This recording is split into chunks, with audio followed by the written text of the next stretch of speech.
Date with a Debut is recorded and produced on Awabakal Country.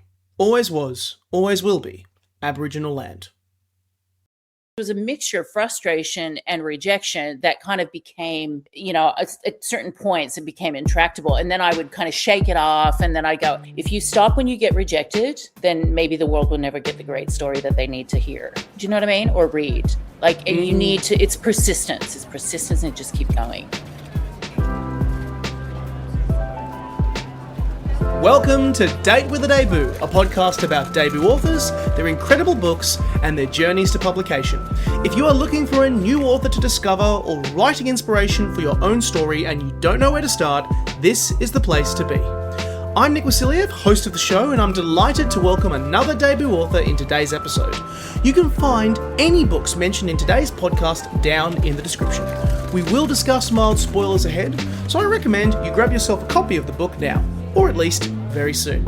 Wherever you are listening, thank you for listening with us and supporting the Australian book industry, and if you enjoy the show, hit us with a review, a rating, or a thumbs up wherever you get your podcasts. Lastly, this episode is brought to you by Podpixels, the ultimate storytelling tool for passionate podcasters. More on them later in the show.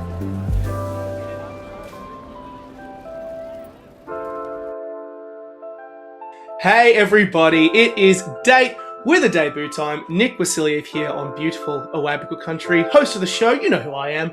And for today's episode, we dive into a world of rural towns, rising flood levels, tension, corruption, and resilience. For today, I chat with an award-winning journalist, TV anchor. You've seen her for many years on the ABC in shows like Lateline, The Drum, The Midday Report, 1+1, of course the 7 p.m.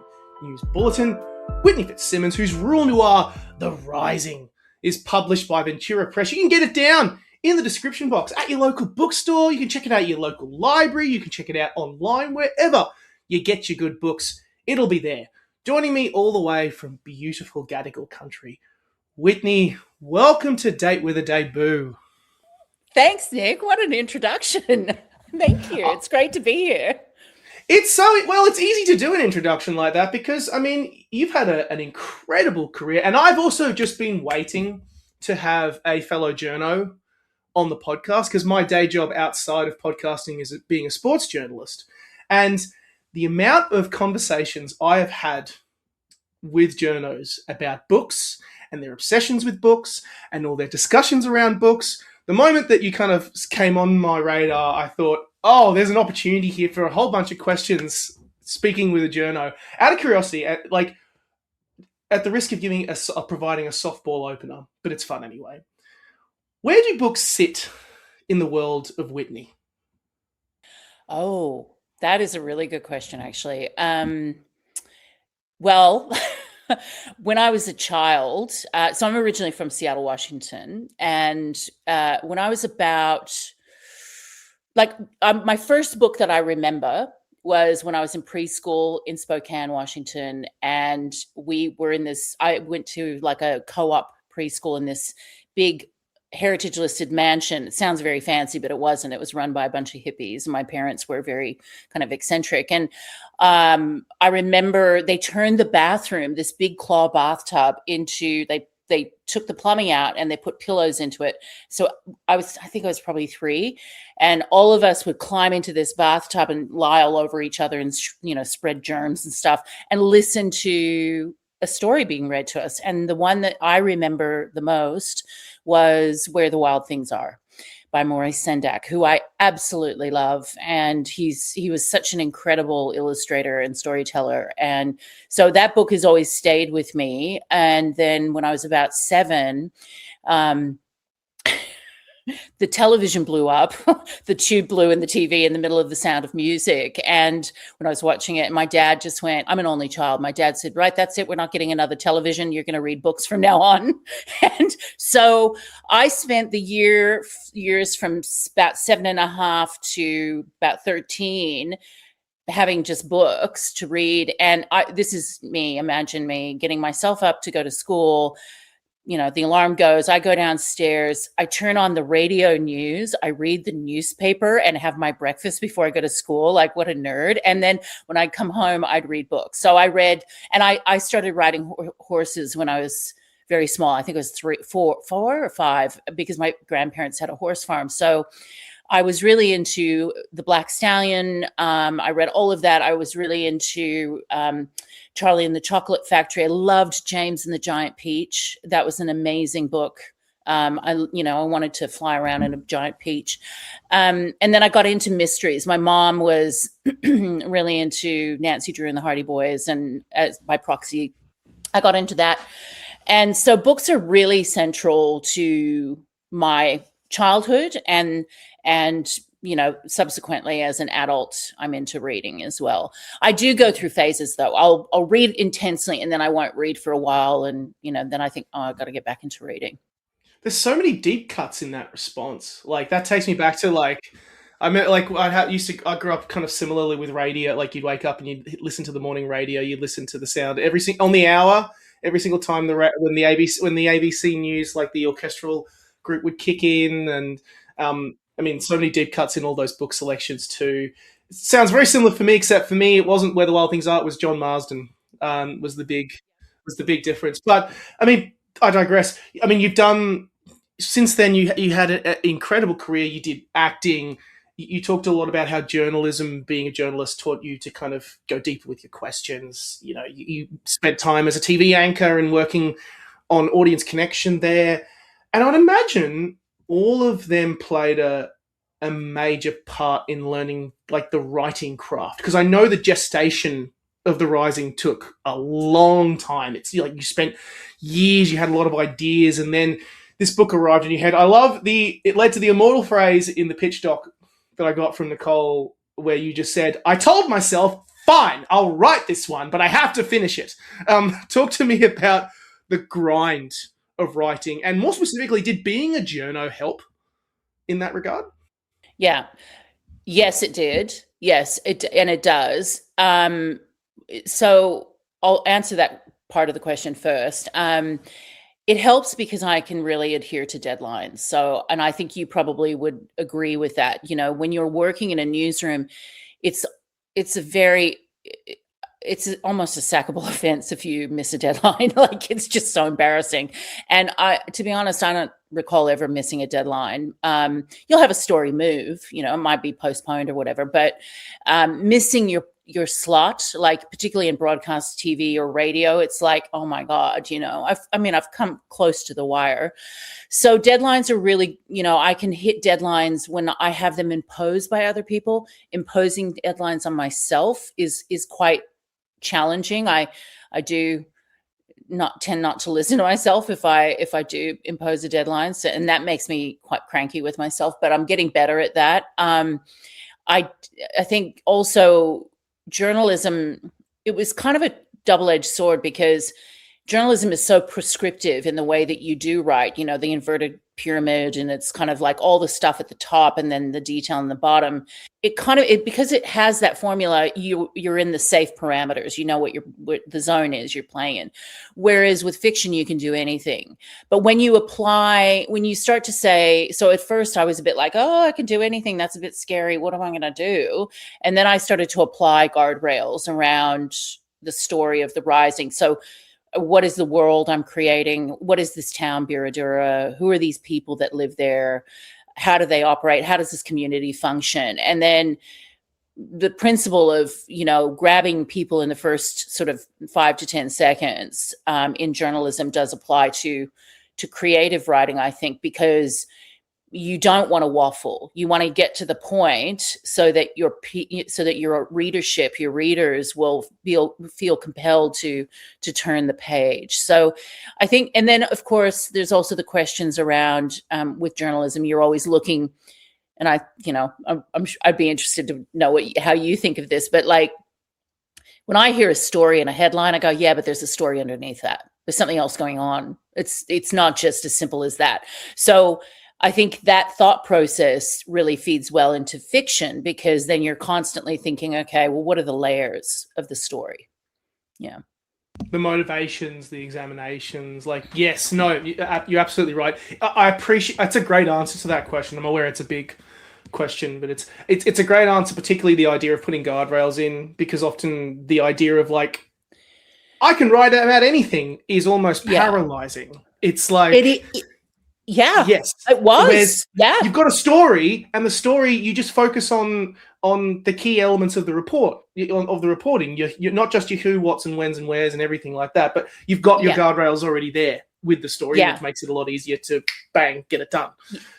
Perfect. Yeah, exactly. Yeah. But you finished this manuscript, and I want to ask a little bit about the process of getting published, if I can, because I know that you went through something like 90 rejections or something, something like that. Seem like that before you finished with Venture Press. Talk to me about the actual journey to getting published, because I think there's also good lessons in there, because if you're a writer, you get rejected a lot. It comes with the turf. It's just part of it. Talk to me about that journey. Yeah, I think rejection has always been a hallmark of my career. I mean, when I went to, I mean, great way to start, isn't it?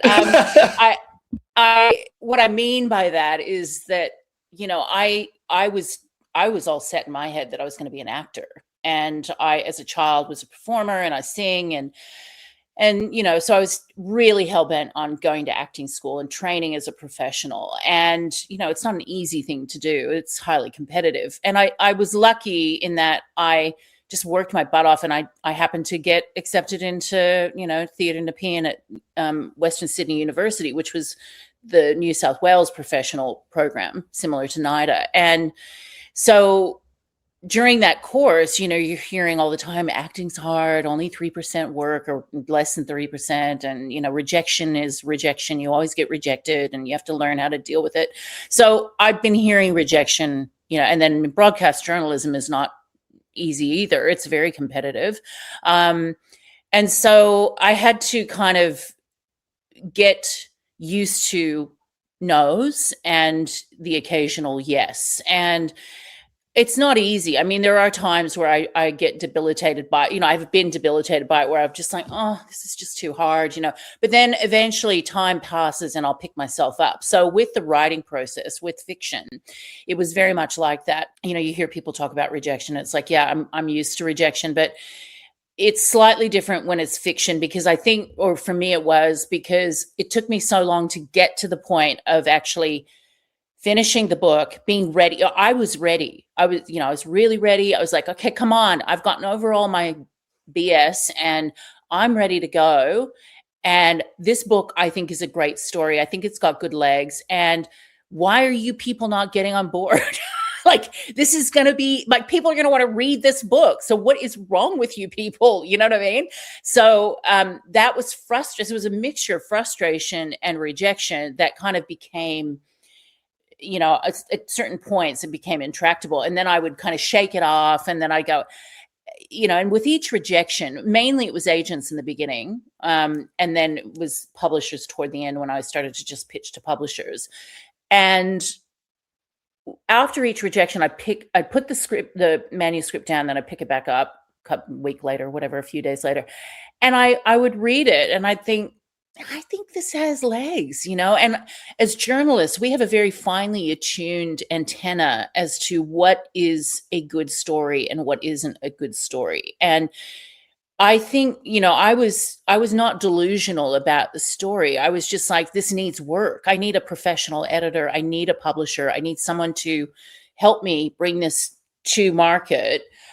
This is the stage it's at. So that's kind of where I got to. And then I met Jane, and, the rest is history, but it was not an overnight success. It took a long time. And it took a long time for me to actually finish a book.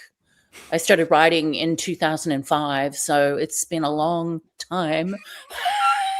I love that in that there's also like the journey of learning the craft, as well as kind of learning I guess the intricacies of how the world of publishing works. I kind of went through a similar route where I finished my first draft of my first novel, and then I kind of custom published it, and then kind of got away into the industry through that. But then on the flip side, I learned that Oh, these people are so time poor. It's not a personal It's indication. not personal. It is definitely never personal. If they could have more time to publish more books, they would. The problem is that because they're so, funnily enough, in a similar way to journalists, they're time poor. They have no time at all to.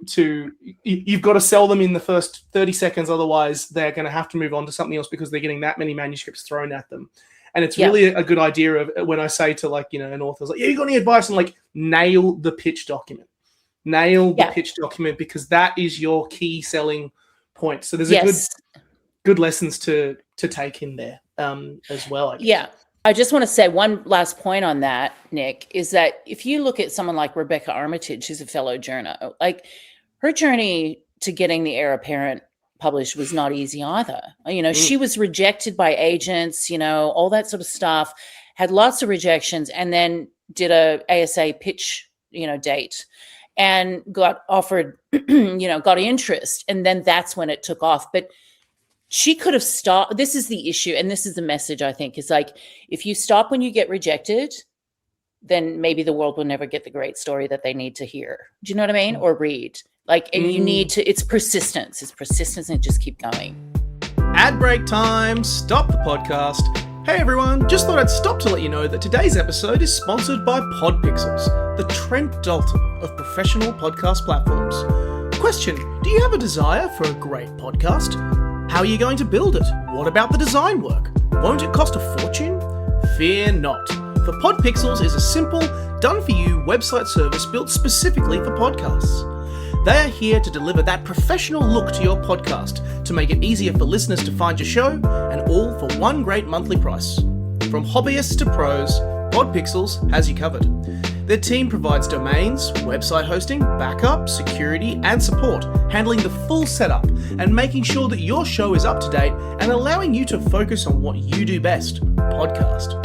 With Podpixels, you can achieve your full podcasting vision. They are the ultimate one-stop solution for anyone looking to build an online home for their podcast. Check them out below in the show notes and tell them that Nick from Date with a Day Boo sent you. Thank you, Podpixels, for sponsoring the show.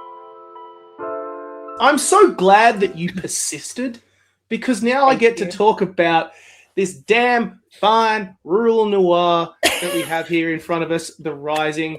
And now it is time. Well, I always love to start this discussion off with the classic elevator pitch. And so I'm okay. So here, let's instead of, I usually say hop into a lift, let's go up, but no, I've walked into a pub in a rural town somewhere, and I catch you at the bar. I say, I'm going to get there. I'm going to have a beer, probably a lager. And you say, I've got a story to pitch to you. What is The Rising about?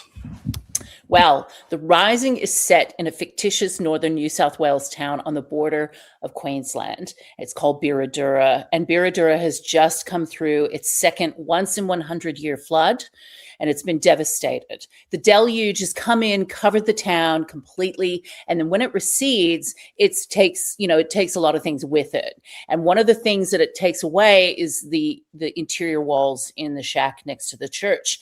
That reveals the cold case of these baby bones that have been there and hidden for years. No one knew about it. Now, the journalist in town, Beck Carter, she's triggered by this because it echoes back to her backstory, and she becomes obsessed with getting justice for the victim and finding out what happened. And so on that journey of investigation, a friend of hers in town, his name's Harry, a young accountant, he vows to help her. And within about a week of vowing to help her, he disappears in violent circumstances, and she becomes the main suspect in his violent disappearance. And I'm hooked. Let's pull up. Let's order a couple of rounds. Sit down and tell me about it. No, I love me a good rural noir, and that's what I got here. And I mean, we had one earlier in the year. We were just talking about it before we started recording. I had Sam Elliott on discussing Hayes, except the big one with there was that was a town at threat from fire. So it felt kind of natural that to have a water-themed reply in response. But it's not just about that superficial nature of it. It's also what the flood represents and what this book represents as well that makes it so worth a reader's time. This is a book about morality, about secrets, about truth, and the flood represents many things in this book. Floods are another thing entirely. It's a different sort of terror that something like a fire provides. Everyone starting this book, as you kind of mentioned, everyone has just come off the edge of another 100-year flood. They talked about it. It's another one. Everyone is on edge. Everyone doesn't know about what their futures are going to look like. There's a collective trauma, but flood also shows that kind of truth, which is kind of, it shows that the truths that have always been there in a way, even if it wasn't apparent. Like, hey, we're going to build a selection of houses here that, you know, we may have built them 20 years ago thinking that they were safe from floods, but then this flood comes along and shows that they were always at risk. There was always a chance that it was going to happen. And floods and the flood itself reveals truths in many forms in this book. I love the opening sentence of this story, which I will now read, which is, as the flood receded, the town emerged, but Biradura wasn't the same and it would never be the same. You describe recovery as sparse. There's no recovery in there, and the feeling of shock is abundant in the air. I immediately just thought of Lismore. That was the first thing that came to my head as a real life comparison. Stories of how that whole town might have to be demolished. It might have to be moved. It might never be seen again. This is the backdrop of this story, which is why I'm highlighting it. Talk to me about the impact that natural disasters have on a community, because I can imagine translating that to the page must have been, it's a very key part of this story. It's like, it's the starting point. It's the background. It's the backdrop. It colors everything. And I imagine that would have been quite hard to put on the page. If I think about your question in terms of natural disasters and the effect on communities, if we think about it, like where I'm from, Seattle, had massive floods last year. It was like December. And it was terrible, but it was kind of like there were some areas that were still affected, but in the urban areas, it kind of, once it recedes, you know, everybody gets back into action. It's kind of like Auckland as well when that happened, those terrible floods. And I think that's because of the volume of people and activity. And so the memories and the collective consciousness of the effect of a devastating flood like that on an urban area can differ very much on the community compared to a rural area, because you have influx of travelers and people coming in and out all the time. Whereas in a rural community, and, you know, I spent a lot of time in rural Washington state because my folks are from the eastern side of Washington state on the border of Idaho. So every summer I'd go over and stay at my grandparents' house, and that's the wheat belt. So it's a 6-hour drive across the state, and we would go through many, many small towns. And you would see very similar kind of landscapes and issues that would emerge from those towns to Australian rural towns. Not to say they're homogenous or anything like that, but because of their size and because of their geographical locations, they do experience similar issues and societal or community, things that they need to deal with. And I think when you have, even if it's something that's happened in the past, you know, a sort of natural disaster, whether it's a flood or fire or something like that, it has an effect on the collective consciousness of that town, because people are always thinking, oh, remember back in 1949, or remember back in 87, or remember, you know, or, oh, we just had a really terrible flood last year. You know, it has a massive effect on that community, and then it has effects on individuals and their stories. And I think what that does is it gives you a heightened sense of character and a heightened sense of place. A sense of place in a rural town, I think, a sense of place in any story is really important. I was talking to somebody about this the other day, and you mentioned Lismore. It is reflective of what happened in Lismore, but it is not, it's not a documentary, or it's not a factual account of what happened in Lismore. And I specifically chose that because make a fictitious, or, you know, draw a fictitious town, because I didn't feel comfortable setting it in a real location, because I felt that it was a bit voyeuristic. I'm not being a journalist at this time. I'm acting as a fiction storyteller. And so it gives you more latitude. Interestingly, I feel more comfortable setting an urban story in a real city like Sydney. So, and I think because there's some anonymity in a large urban area. So for me, disasters, I think they really affect small towns collectively, individually, and over time.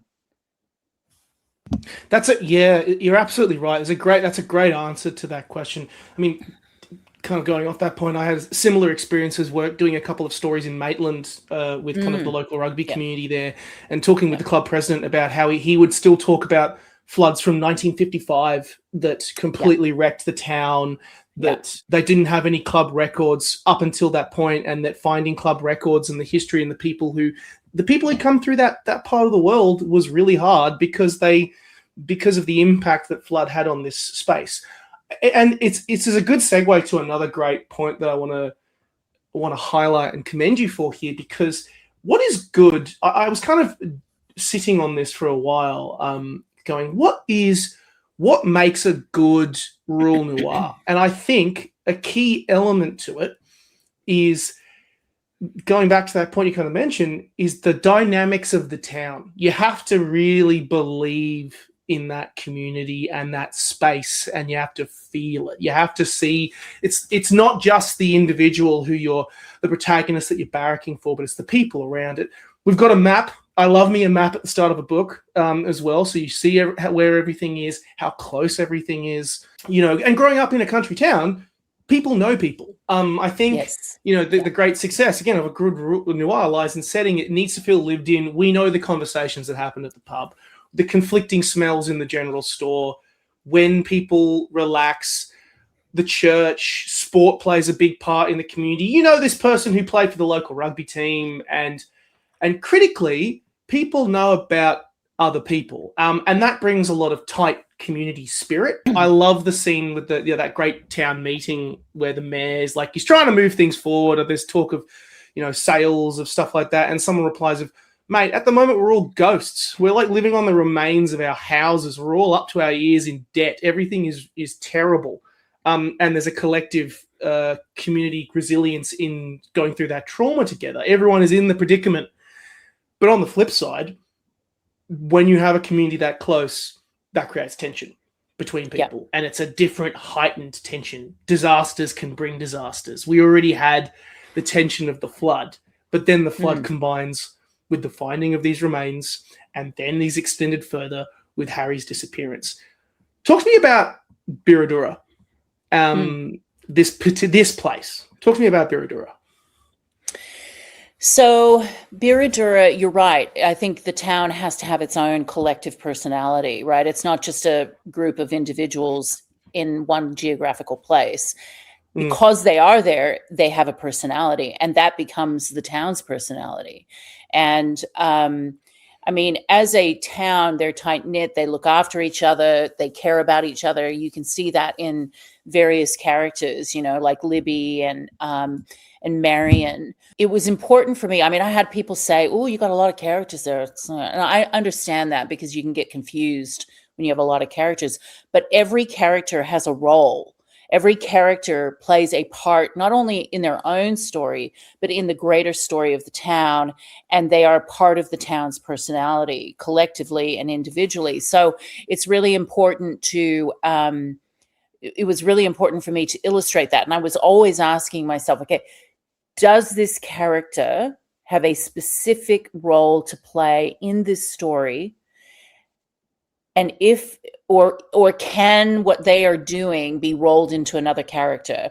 And if the answer was yes, then they became a standalone character. And if no, then they were wrapped into somebody else, because you can't just have a character for a character's sake. They need to have a purpose, and they need to have intention and a reason for being there. And so if you look at the tapestry of those characters, they all create the greater kind of picture of Biradura.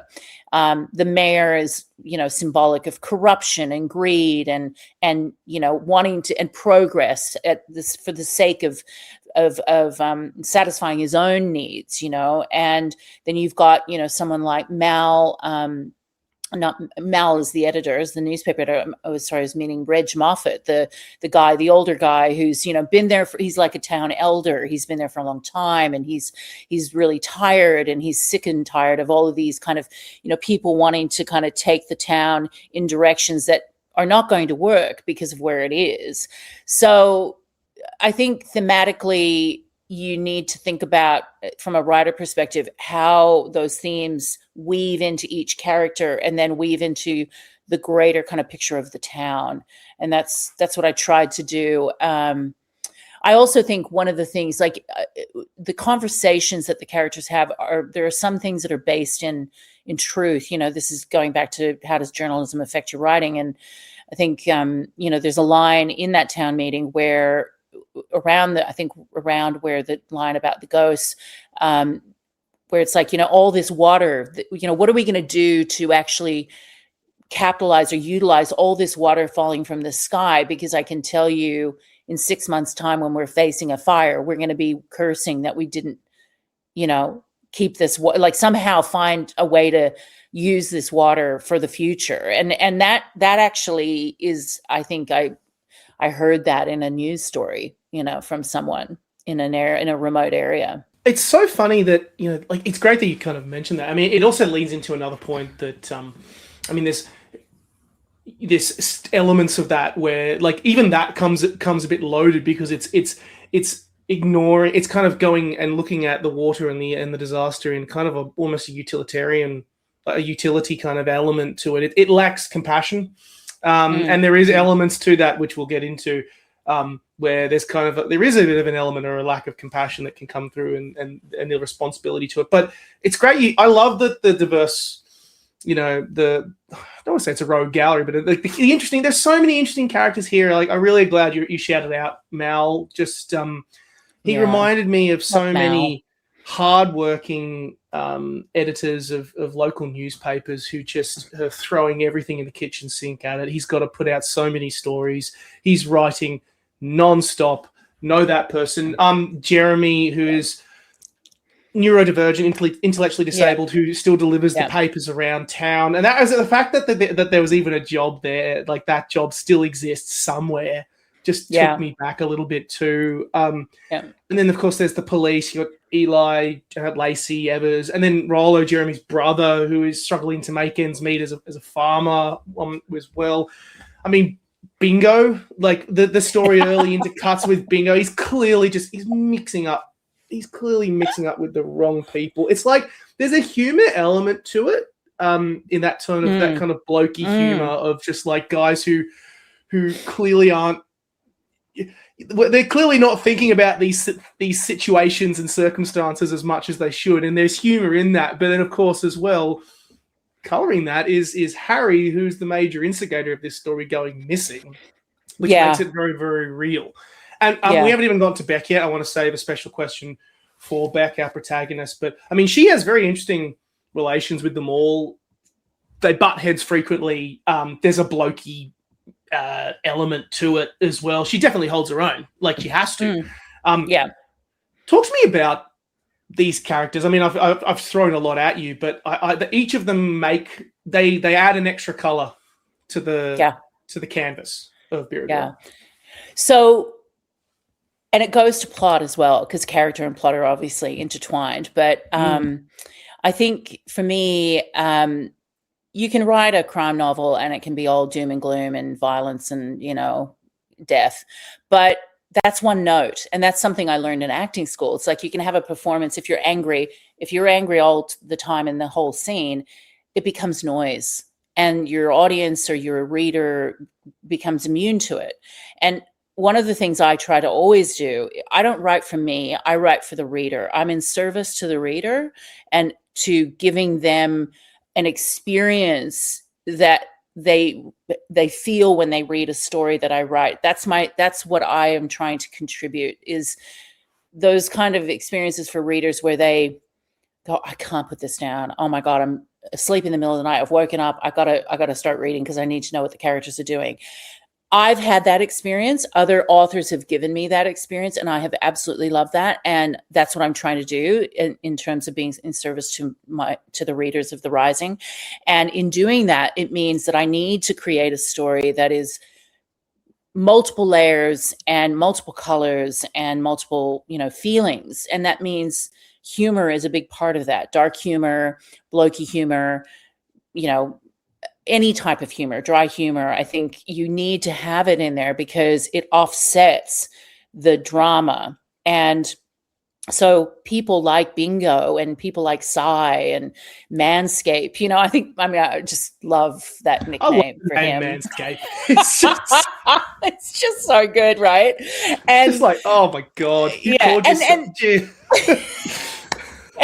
And so when I was creating the character, like, I'll just basically say this right now. I did not name Bingo after Bluey's sister. I just want to say that right now. I didn't even know Bluey had a sister called Bingo. I hadn't made that connection till now. So, So one of my girlfriends who has kids said, "Oh, Bingo, that's Bluey's sister." I'm like, I didn't know that. But anyway, Bingo, his actual name is Evan Bing. And we don't know that because it's not important, but everybody in true Australian tradition, Bingo, right? So he's, and poor Bingo. I mean, he's trying really hard, isn't he? And he's just, we've all met a Bingo in our life. We've all met a Bingo. There were so many times I just was like, bruh, mate, what are you doing, mate? And so you've got lots of different characters, and Mal, I agree with you. I've worked with Mal's as that type of person, really, like, it was a big unit, played rugby union, looks like an overgrown teddy bear, can be really, really affable, but then don't cross him because he's terrifying.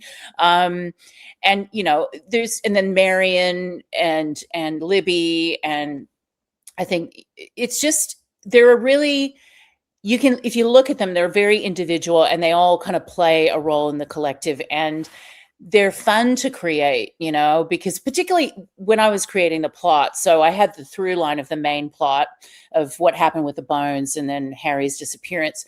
But then I thought, well, yeah, that's fine. But if you're, most people read crime a lot, so it needs to be more interesting. It needs to be much more of a puzzle. And so that's when I came up with the dual plot lines, and then other plot lines that would fly off from that, like Father Miles, who we haven't even spoken about. Yeah. True.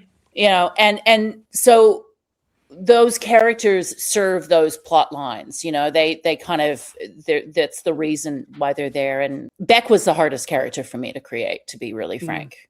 Yeah. Let's bring her in, because I think because Beck is interesting. I mean, she's also at the crux of a lot of the moral themes of this story. Examinations of truth, morality is a very, very key part of that. And whether, absolute truth is the best way forward in some way, shape, or form. I mean, yes. Beck, and this is also a reason why it was good to have we started this discussion talking about that journo angle, because, Beck's a journo. She moved in her 30s. She has a family connection as well. There's a whole other thing happening in the background with Foster Media Group, who are looking to take over the company that runs her paper. There's a real tension there when her brother shows up as well, because of stuff in her own past involving another sibling. I love that she's given the nickname Stoop by a few of the police too, like just that humor coming out. But she occupies that. The nickname tells me everything. She occupies a loaded place in this community. And I felt like she was a good microcosm that kind of journalists find themselves sitting in right now. Journalism is a loaded profession. You're telling stories. You're a seeker of truth. Yeah. You're trying to provide understanding. But doing that can place you in harm's way for people who don't want truth to come out, or they want it to look favorably on them. And she occupies that very loaded, tight rope walking section in this community. And when the whole situation goes down with Harry, I mean, there's a whole subtext as well that with Harry and her, that Harry also, why Harry actually was doing this stuff to help her out. Yes. Talk to me about Beck, because I mean she's a great character for this. First and foremost, she's a great lead for this story.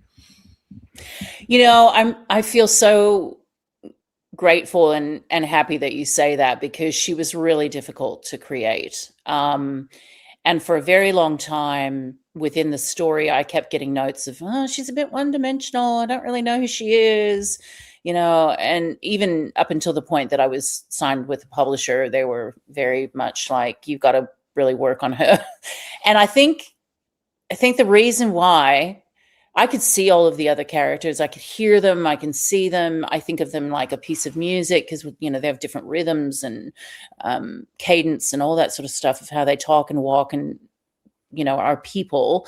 But she just was always a bit of a blank canvas for me. And I think the reason why, and goes to my own process as an author, is that because I made her a journalist, and because I've spent so much of my career as a journalist, I started to feel like she was too much like me.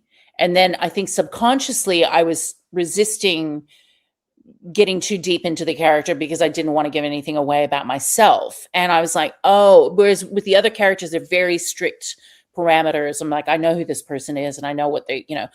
So when I realized that, and I started to think, well, she isn't me, actually. There are elements, you know, that we share, but she really isn't me. So who is she? And working with Lauren Finger, my editor, she really did help me tease out who she is and what does she, you know, stand for, all that sort of stuff. And I think, you know, Beck is ultimately, you're right. The story operates in a morally gray area, and she's a journalist, a seeker of truth, you know, really. But as a journalist, she's conflicted, because does she tell the full truth? Knowing, you know what I mean? Like it's a very, I'm not going to give too much away because you got to read the book, but that's an interesting conundrum for her to be found in, or to find herself in. And so for her, that was where the work was for me. The work was really, plots come to me very quickly, and then I can really kind of work on them. I think that's because in a newsroom, you are dealing with plots all the time, really, you know, heavy plots, like, oh, it's this, and this.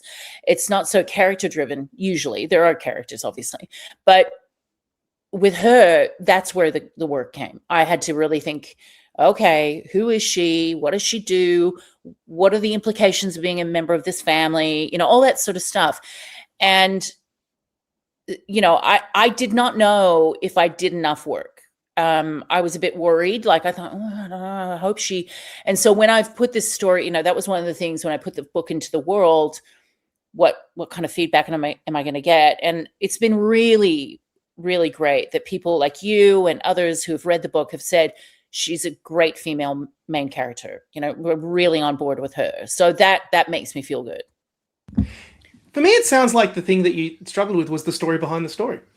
Story behind the story. Yep. Like with her, that's kind of what it feels like. You had to dive into it and examine it, and it's not a situation of having the story there in front of you, like you're creating it from scratch. But yeah, she occupies that space very, very well, and this is a heartbreaking whodunit, you know, as a good noir has, and those moral elements. There's a great examination of truth. There's morality in there.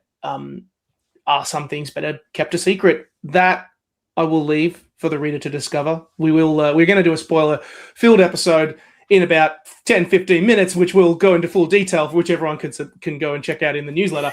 But instead, I want to finish by asking that question, asking a different question, which is, because you sat with these themes for a long time, morally grey area is a difficult thing to dissect. You can pull a lot of stuff out of it, but it also can leave a lot of questions. So instead, I want to ask, what did writing, the action, the exercise of completing the Rising, what did it teach you?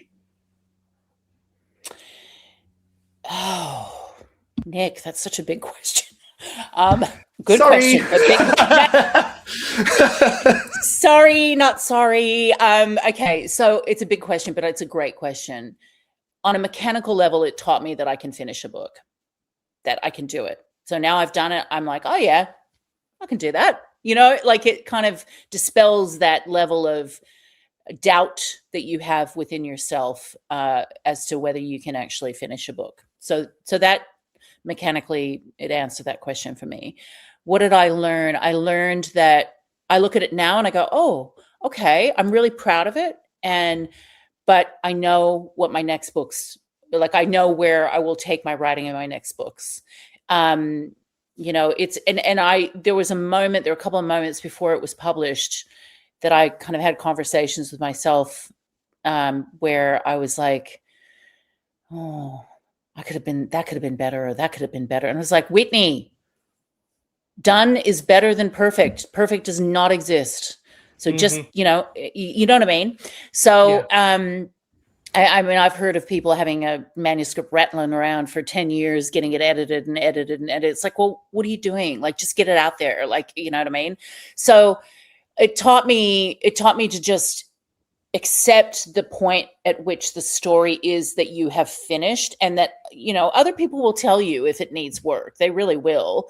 It also taught me how to structure stories in a more sophisticated way, and then take them further, like with the next couple of novels that I'm working on, how I'm going to kind of, you know, take that structure. So there were lots of things. And it also just taught me stuff about myself creatively as a person, that this is, I mean, you know, the first novel I tried to write was in 2005, and I'd never finished it because I just didn't know my process. And now I know my process. And so it taught me, you know, that too. You've answered the last my final question, which I was going to say. Because I hate to. No, it's great. I hate to ask this question because part of me is like, you know, when I ask about the question of what's next, also part of me is also like, well, can't we just celebrate this? This is hard. It's a hard thing to do, to write a book. We should celebrate the fact that you did it. But instead, I will ask. You've already given me the partial answer, but instead, I will ask, will we see Beck Carter again? Well, interesting question. So first of all, yes, I mean, it's great to celebrate the book, but I'm so excited about the next couple of books I'm working on. So The Rising was meant to be a standalone. That's it. And then in the course, and this is I think how this speaks to the magnetism of the town of Biradura, because as an author, as I got, you know, closer to the end, I was like, oh, I really like these people that I'm hanging out with, and I really like this town, and, you know, they're taking on lives of their own. Like, there are things that the characters did that I didn't even know they were going to do. It sounds weird, but it's true. And I thought, oh, and then I got this idea for another, because I didn't want to just do a story, write a sequel just for the sake of a sequel, because I like the town. Had to have a compelling plot line. And I found one. And I was like, ooh, that's going to be a good sequel. It's going to have all the it's going to have a lot of the characters from The Rising. It'll have new characters. It'll have a kind of, you know, similar aspects in terms of page turning and all that kind of thriller aspect. So that's exciting. And then I'm also working on a standalone thriller that is a very high concept, set in London, in the world of live television broadcast news, which I know very well, politics and terrorism. Well, dang, fingers in many pies. How exciting. Hey everyone, Nick here. I'm excited to announce that I've launched a brand new book newsletter featuring book reviews, recommendations, latest news from the publishing world, opinion pieces, short stories, and more. One monthly newsletter, no spam, just the good book stuff. The sort of email you're glad shows up in your inbox. Sign up now for free, and for a small additional monthly fee, get early access to Date with a Debut episodes and exclusive content, including special extra episodes with our guests, Second Date, where they run another gauntlet of rapid-fire questions.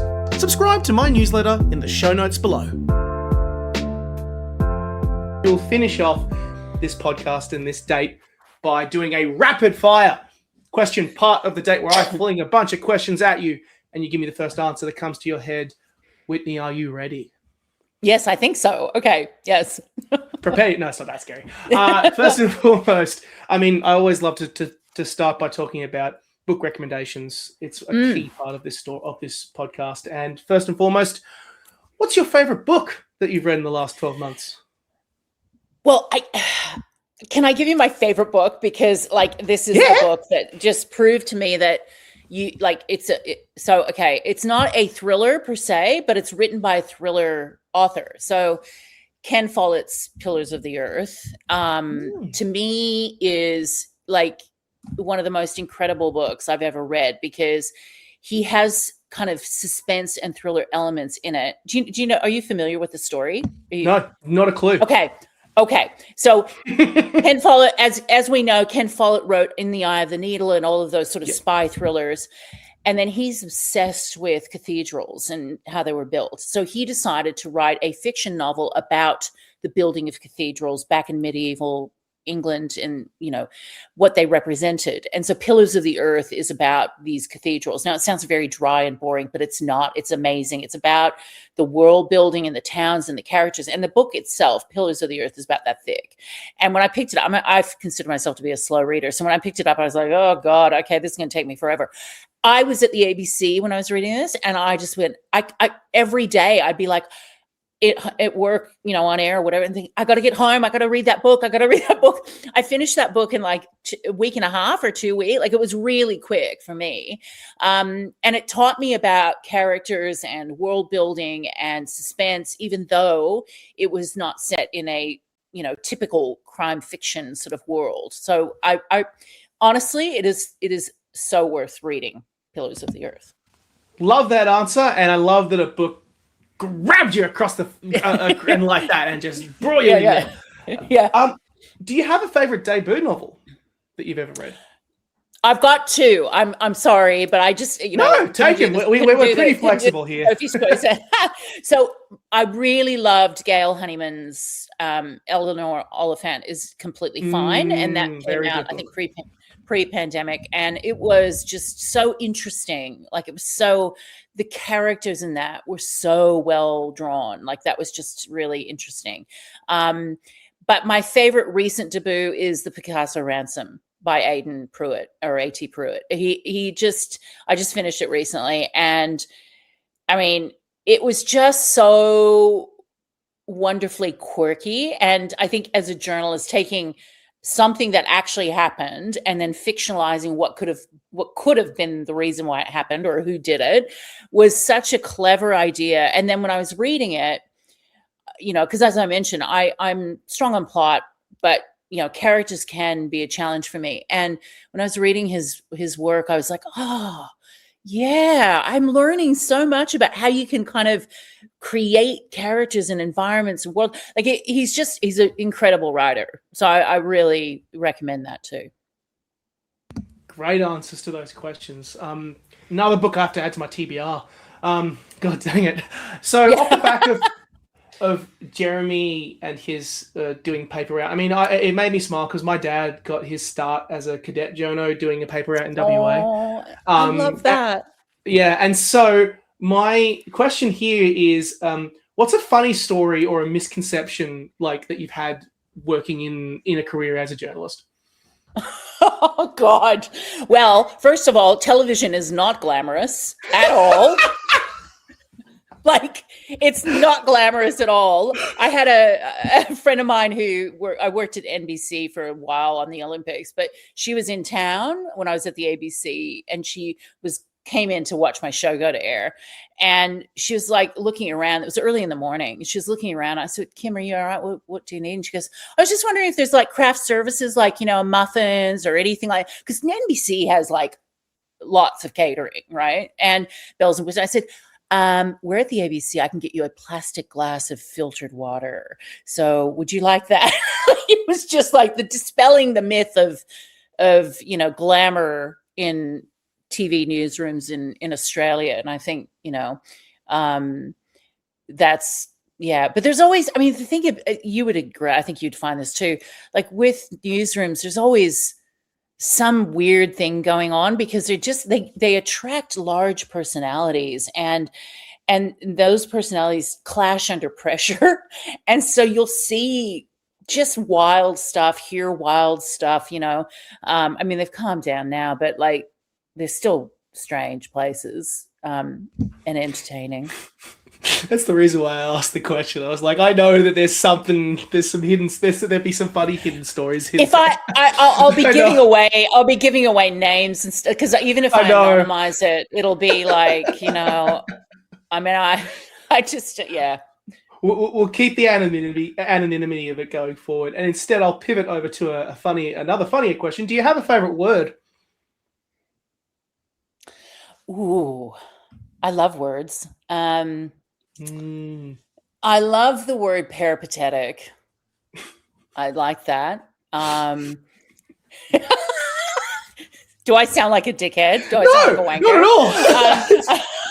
I'm just thinking about reasons why you would like it, like the different phases to it, the feelings to it. I went through a phrase with succulent for the exact same yeah. I mean, I don't know if I'd be using peripatetic in a novel because, like, people be going, "What the hell does that mean?" And then they take you out of the story. But I liked.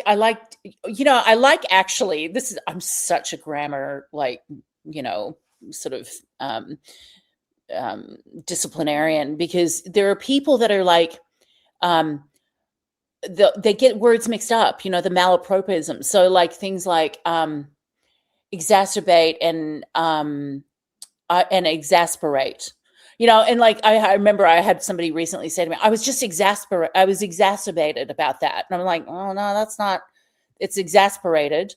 It's like people saying irregardless. That's not a word. Irregardless isn't, it's either regardless or irrespective, but it's not irregardless. I'm just as bad. And it's like, it's so bad. Like, and the worst part is that the moment that person says anything, they're trying to, like, I'm listening to your point. I get your point, but you said it wrong.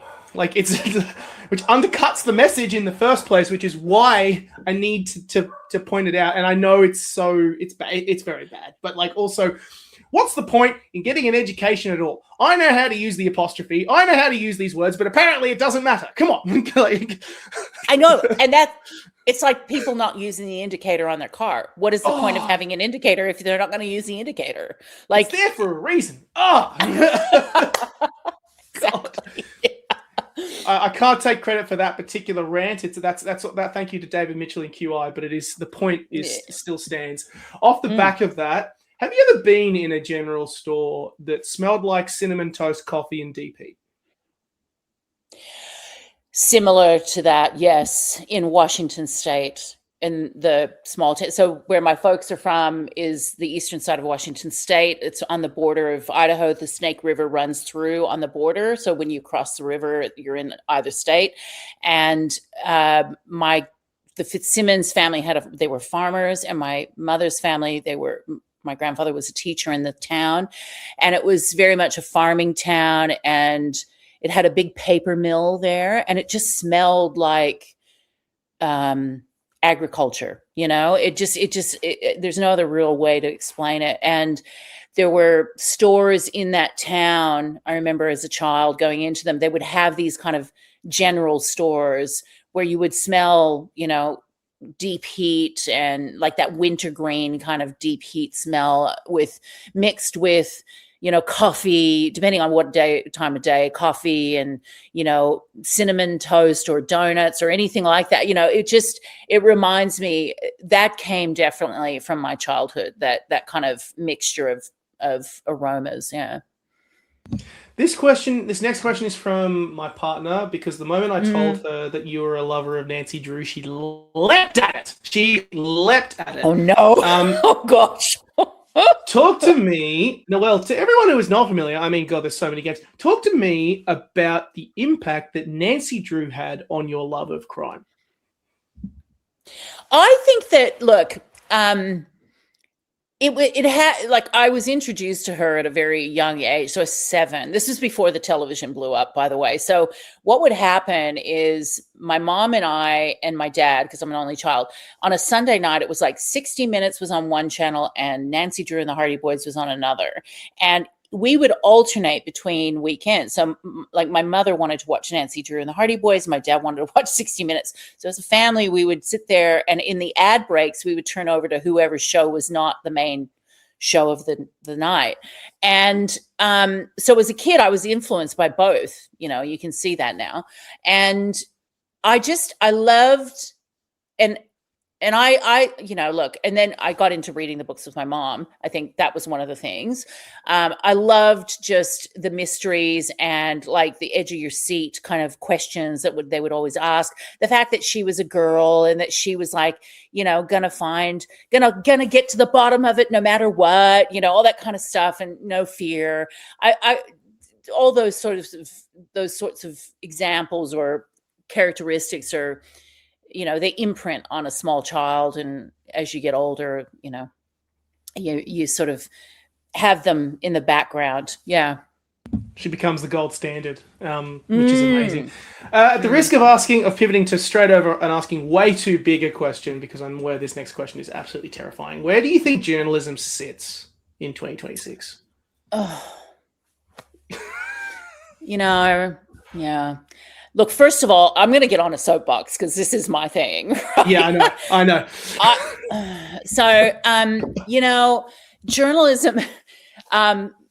You and I should go to the pub and talk about this and solve the problems of journalism. But like, I just feel pitch for this one.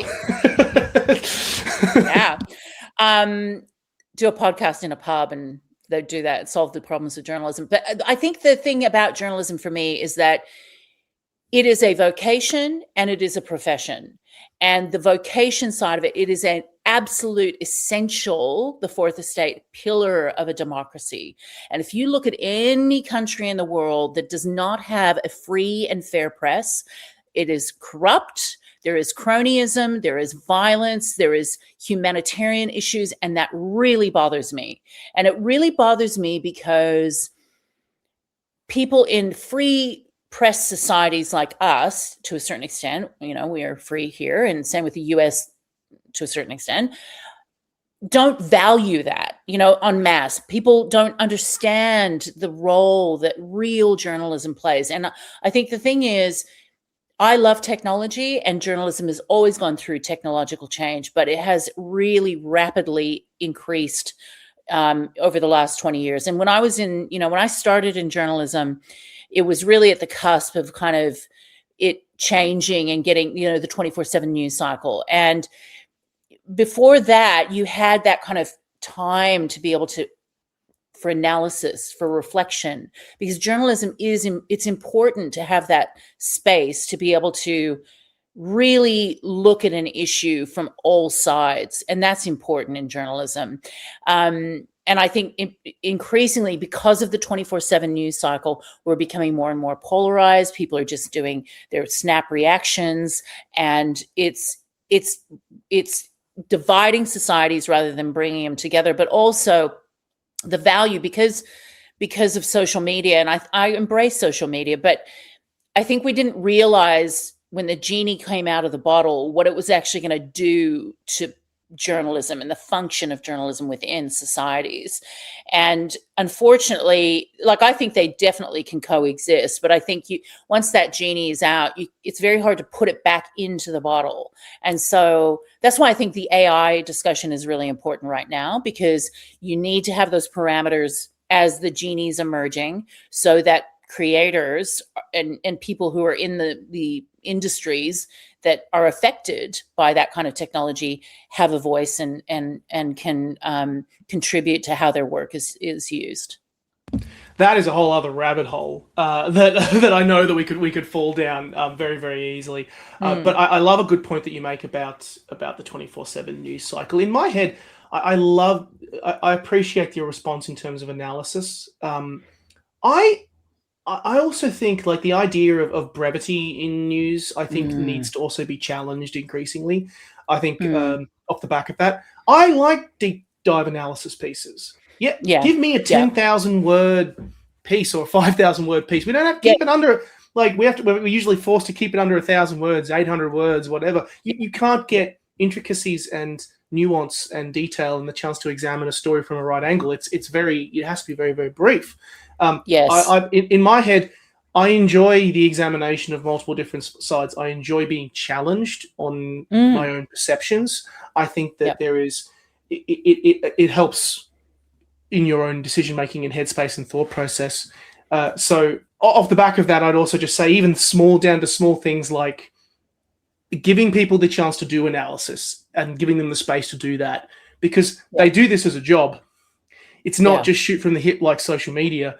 Like, you do this as a job, and that comes with other intricacies and elements to it. So a great point that you mentioned. And I feel bad to ask this last question because it's such a pivot back. But then again, that's the nature of rapid fire. So my final question of this podcast, are you happy? Am I happy? Wow. Ooh, again, that's a very big question, Nick. Like, I mean, generally speaking, yes. In terms of the book coming out, or just in general, you just mean, am I happy? Anything. Like, you can answer this however you want. oh boy. I mean, look, I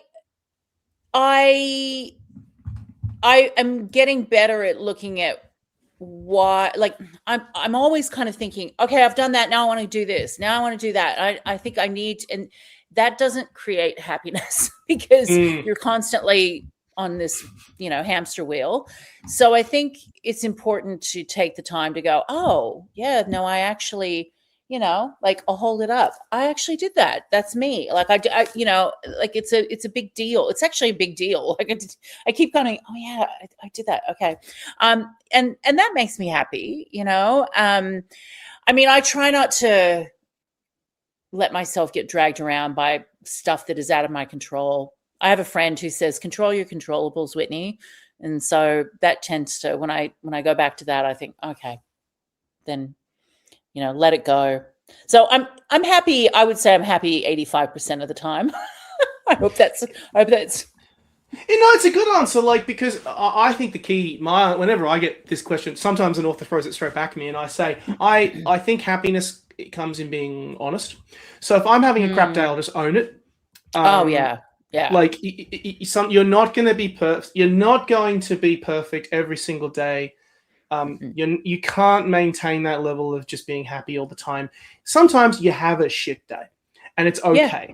And it's okay to own it, and it's okay to take a step back and have that self-kindness. Sit with sadness for a bit. Sit with why you're feeling like this is not a bad thing, because it helps you know you a lot better. So I'll take being happy with 85% of the time. I'd take that. I'd take that.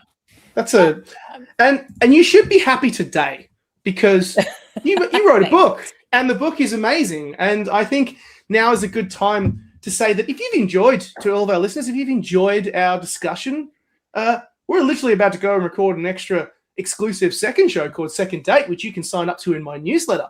It's behind the paywall. It's hidden away, where we're going to talk. I'll talk with Whitney about reading habits and spoilers. We're going to go straight into spoiler territory. You will find out all of the intricate little details. Links will be in the description for that. But for now, Whitney, thank you so much. It's been a pleasure having you on. The Rising is published by Ventura Press. You can get a copy in the description. If you can't buy a copy, you can check it out at your local library. Wherever it is, there will be somewhere you can check this book out. It's been a joy having you on Date with a Debut today. Oh, thank you, Nick. It's been a pleasure. It's been so much fun. Thank you.